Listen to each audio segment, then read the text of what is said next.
Mariage. Comment s'amuser sans se ridiculiser et sans faire honte aux mariés. Bonjour, je suis Anne Nagas, la fondatrice d'Apprendre les bonnes manières. Aujourd'hui, parlons mariage. Peut-être avez-vous déjà chez vous collé au frigo une très belle invitation. Le faire-part de mariage de vos amis, de vos proches, et il y a également une invitation dedans. Oui, ce n'est pas seulement une annonce, mais en plus vous êtes invité. Super, félicitations. Oui, je vous félicite parce que ça dit vous avez des amis suffisamment aimants et prêts et qui ont suffisamment confiance en vous pour vous inviter et dépenser 100, 150, 200, 300 euros pour vous. Oui, parlons pas d'argent dans cette vidéo. Le coût des mariages, c'est autre chose. Bon, toujours est-il que super. Vous avez une très belle soirée, probablement un très beau week-end en perspective. Et là, comment imaginez-vous cela? Certainement, vous voulez vous sentir à l'aise. Vous voulez justement mettre à profit cette invitation pour passer une belle journée, un bon week-end, pour faire quelque chose, faire que cet événement soit notable dans votre calendrier. Votre objectif est d'être à l'aise socialement dans les mondanités ce jour-là. Oui, vous avez totalement raison. Et pour être à l'aise, il suffit de connaître les règles du jeu. C'est aussi simple que cela. Peut-être également que votre objectif est de ne pas trahir vos origines modestes. J'en sais quelque chose, je suis passée par là. Peut-être êtes-vous dans une autre configuration. Vous souhaiteriez profiter de cet événement pour montrer à vos amis que vous n'êtes pas seulement le ou la bonne pote du samedi soir, celle qui ou celui-là qui est toujours pour rigoler, s'amuser, boire un verre. Non, vous souhaiteriez vraiment mettre à profit le mariage de vos proches pour leur montrer que vous souhaitez que votre amitié dure toute une vie, que c'est quelque chose de solide et que vous prenez votre amitié au sérieux et vous vous impliquez dedans. Et peut-être que votre objectif est de montrer à la famille de votre copine que vous êtes quelqu'un de digne.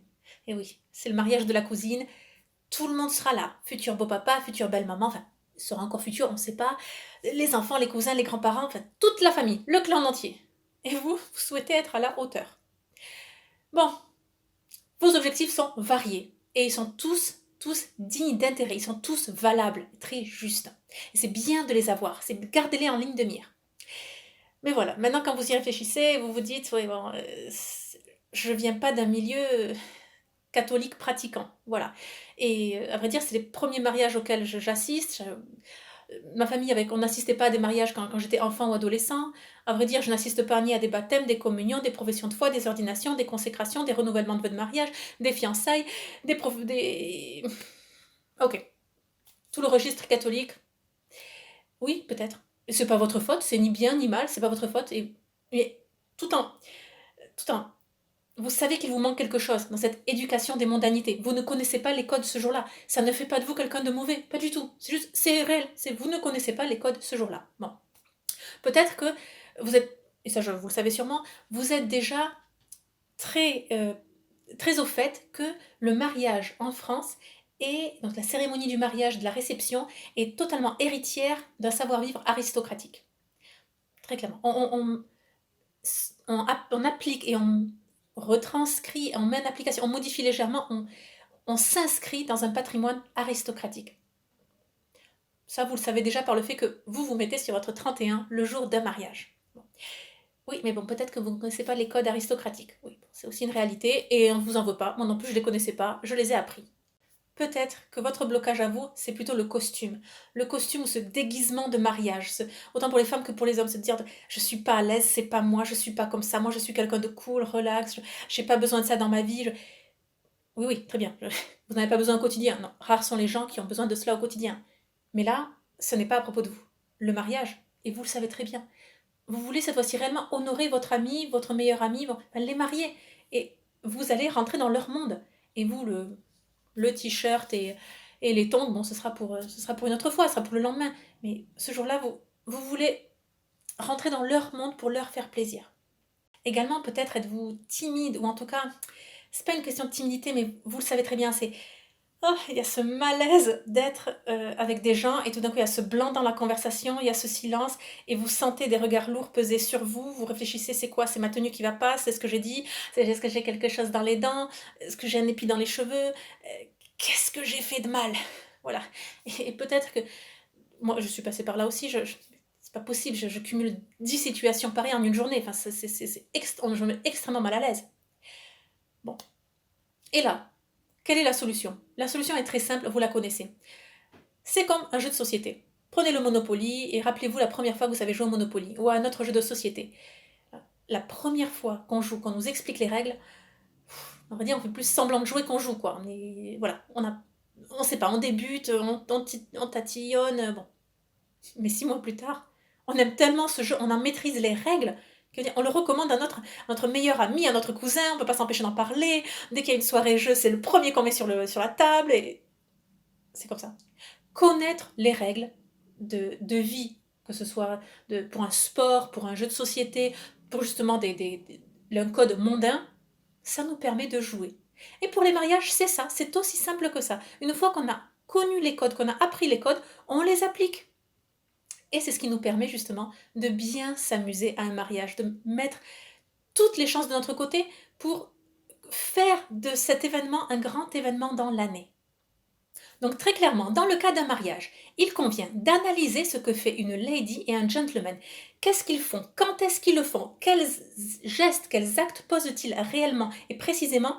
Et on décortique tout ça, on analyse qu'est-ce qu'ils font, qu'est-ce qu'ils ne font pas, donc qu'est-ce qu'on peut faire, qu'est-ce qui est interdit, et surtout il faut comprendre la logique derrière, d'une part pour que ça fasse sens, et surtout une fois qu'on a compris la logique derrière, on mémorise. Tout ça devient souple, lisse, un jeu justement, j'ai pas un meilleur mot que le mot jeu. Lorsque vous-même, vous allez maîtriser ces codes pour un mariage, dans un premier temps, vous aurez le fake it till you make it. Fais semblant de maîtriser la compétence jusqu'à ce que tu la maîtrises réellement. Oui, ça, pensez au Monopoly. Dans un deuxième temps, vous allez réellement devenir une lady et un gentleman. Et le jour du mariage de vos proches, vous serez serein, vous passerez une super soirée. Cette bulle romantique qui est propre au marié et à la mariée, à vrai dire, vous l'aurez aussi en tant que couple, si vous allez bien sûr avec votre mari ou votre femme, ou votre conjoint, votre copain, votre copine. C'est extraordinaire. Il y a beau avoir 80 personnes autour de vous, malgré ces 80 personnes, vous vivez une soirée romantique avec votre conjoint. C'est génial. Vous maîtrisez les codes. Également, vous serez serein, sereine. Vous allez réellement vous amuser. Les mariages sont d'excellentes occasions pour réseauter d'un point de vue professionnel. Oui, oui. Également, pour se faire des amis. Et là, réalisez bien ce que je dis. Je pèse mes mots. Se faire des amis. Comme vous le savez, il est extrêmement difficile de se faire des amis à l'âge adulte. Globalement, on garde les amis qu'on a eus au collège, lycée et durant nos études. Ça, c'est jusqu'à 25 ans. Ensuite, à vrai dire, de 25 ans à 35 ans, il y a cette dizaine d'années où c'est pas qu'il n'y a rien, mais à vrai dire, il y a de moins en moins. On fait le tri de nos amis, la distance, la vie, les amitiés se dilatent. On perd au moins 50% de nos amis. C'est pas tant qu'on perd, vous restez amis sur Facebook comme on dit, mais enfin, c'est des connaissances lointaines, bon. C'est la vie, tout simplement. Et en même temps, vous renforcez des liens que vous avez avec les amis les plus proches, ceux qui... Voilà. Il y a quelques vagues pour se refaire des amis. Lorsque vous rencontrez votre conjoint, votre amoureux, votre amoureuse, vous faites connaissance de son groupe d'amis, vous avez cette nouvelle vague. Également, lorsque vous devenez parent et que les enfants vont à l'école, il y a cette nouvelle vague, c'est les parents des amis de vos enfants. Et enfin, lorsque vous adhérez à des clubs, des associations donc sportives ou culturelles, et là vous vous faites des amis à l'âge adulte. Encore faut-il y adhérer, d'accord? Pour les mères de famille, on a peu de temps libre. Donc, bon. Toujours est-il qu'il y a ces petites vagues, oui, mais sinon, c'est extrêmement difficile de se faire des amis à l'âge adulte. Pour les plus jeunes d'entre vous qui regardent cette vidéo, vous n'êtes pas encore là, et vous le découvrirez avec les années. Et pour ceux qui sont bien plus âgés que moi, vous le savez mieux que moi, et vous le savez encore que c'est très difficile, avec l'âge, on perd de plus en plus d'amis. On perd. On se prend de la distance. Enfin, c'est la vie, c'est la vie.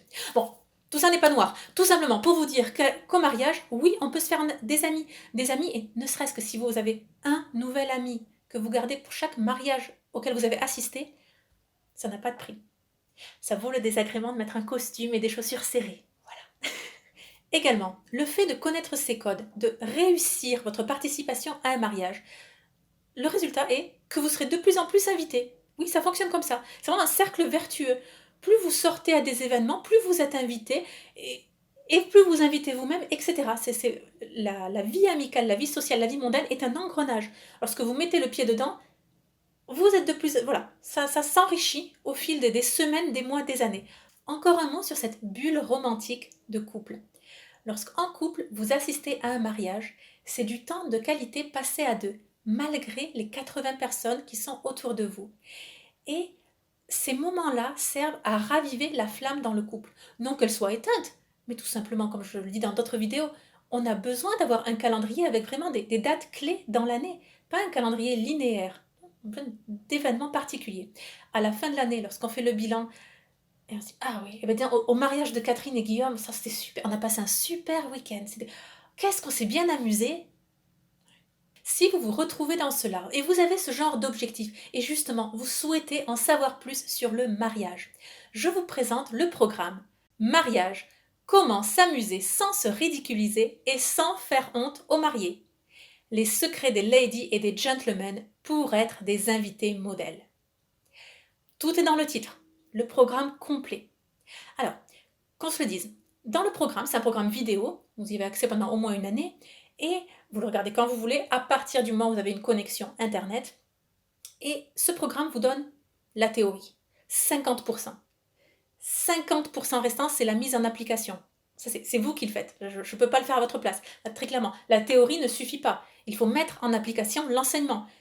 Sinon vous oubliez, et sinon finalement c'est vain. C'est un programme qui est vain, qui vous divertit le temps, le temps des 2 heures, mais bon, aussitôt entendu, aussitôt passé, bon, non, mettez en application, c'est le principal. En suivant ce programme, vous allez devenir des invités modèles lors de mariage. Qu'est-ce qu'un invité modèle? Qu'on se le dise. Bon. Le mariage, c'est la date des mariés. Mais sinon, l'invité modèle, c'est celui dont on veut connaître la disponibilité avant même d'organiser la fête. Si notre invité modèle, notre super ami, n'est pas disponible ce jour-là, pour lui, on va décaler le jour de notre réception. Oui. Vous avez des personnes comme ça dans votre entourage, et là, c'est à vous de devenir ce genre de personne, si vous ne l'êtes pas déjà, bien entendu. Projetez-vous déjà à ce futur mariage auquel vous êtes invité.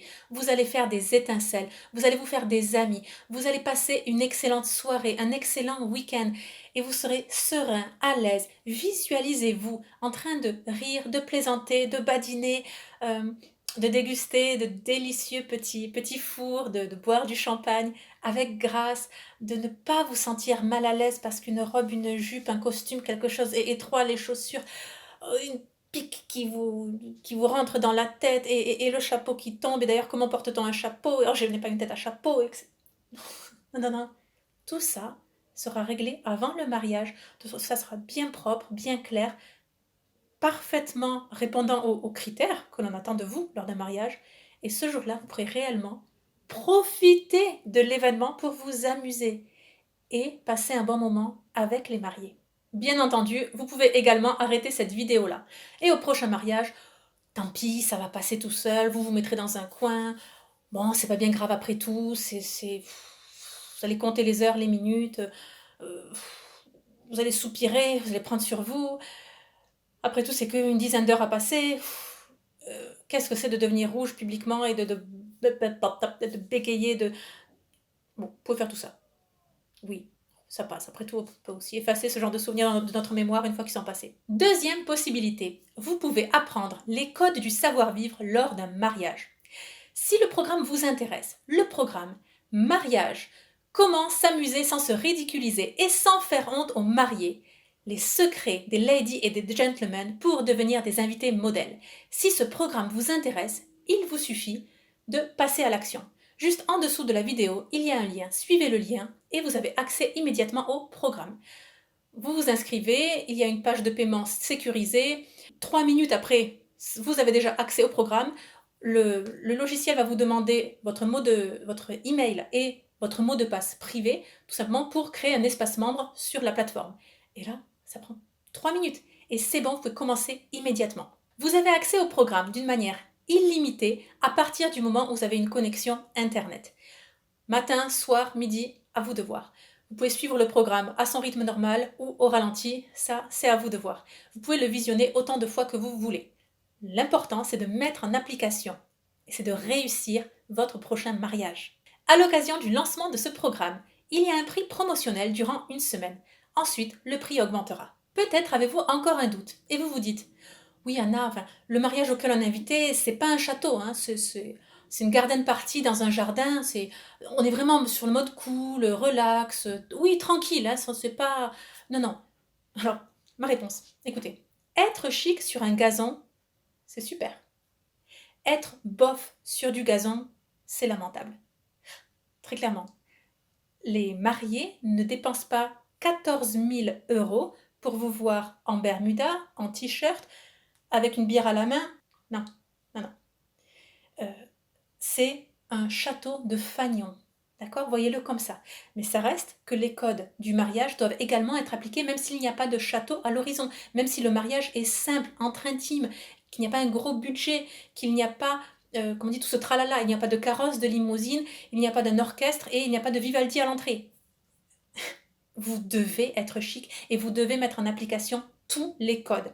Oui, c'est très important que vous le compreniez. C'est pas parce qu'on a dit oui, on va faire cool, relax, tranquille. Non, non. Être présentable et bien se conduire dans une ambiance décontractée, oui, très bien. Mais venir comme d'habitude, ne rien faire en particulier pour le mariage de vos amis, je ne sais pas si vous serez encore invité une seconde fois. Deuxième réflexion que vous pourrez avoir.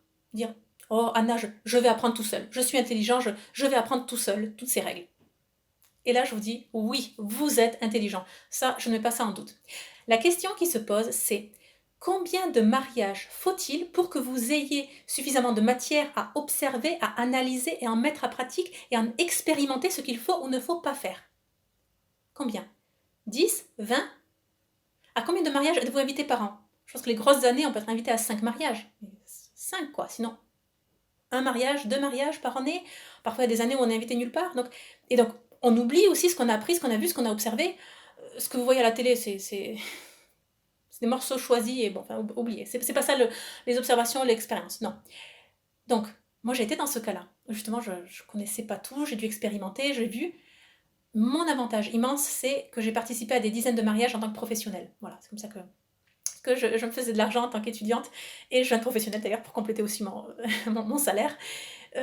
Voilà, j'assistais dans les coulisses, je voyais comment se prépare un mariage. Moi, je m'occupais plutôt des enfants. C'était mon domaine.